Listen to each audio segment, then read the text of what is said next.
পুলিশের বিরুদ্ধে এখন কেউ চক্রান্ত করছে কিনা কোনো? আমরা আইন শৃঙ্খলা বাহিনীকেও বলবো, আপনারা বিশেষ কোনো রাজনৈতিক দলকে খাতিল করার দরকার নাই, প্রাধান্য দেওয়ার দরকার নাই। ছাত্র জনতা নাগরিকদের প্রতি দায়বদ্ধ থেকে আপনারা কাজ করবেন।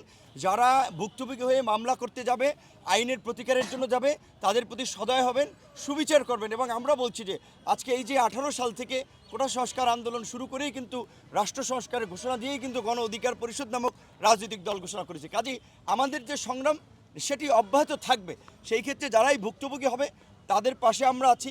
আমাদের অফিস হচ্ছে আলরাজি কমপ্লেক্সে, পুরানো পল্টন। আমরা ঢাকা বিশ্ববাসী আমাদের শরণাপন্ন হলে তাদের সুবিচার, তাদের ন্যায় বিচার, তাদের প্রতিকারের জন্য আমরা সর্বদা তাদের সাথে থেকে সংগ্রাম করব, অধিকার আদায় মাঠে থাকব, এই কমিটমেন্টটুকু আমরা করতে পারি। তবে স্বাভাবিকভাবেই প্রশাসনকে বিভিন্ন জনে ভয় ভীতি আতঙ্ক জিম্মি করে তাদেরকে নানানভাবে ব্যবহারের একটা চেষ্টা করছে। কাজেই সেই জন্য আমরাও এই নাগরিকদের, ছাত্র জনতা, সাংবাদিক সকলকে বলেছি সবাই মিলে যেন প্রশাসনকে সহযোগিতা করে আইন শৃঙ্খলা বাহিনীকে অভয় দেয়, আইন শৃঙ্খলা বাহিনীর সাথে কাজ করে যাতে তারা এই কাজগুলো করতে পারে।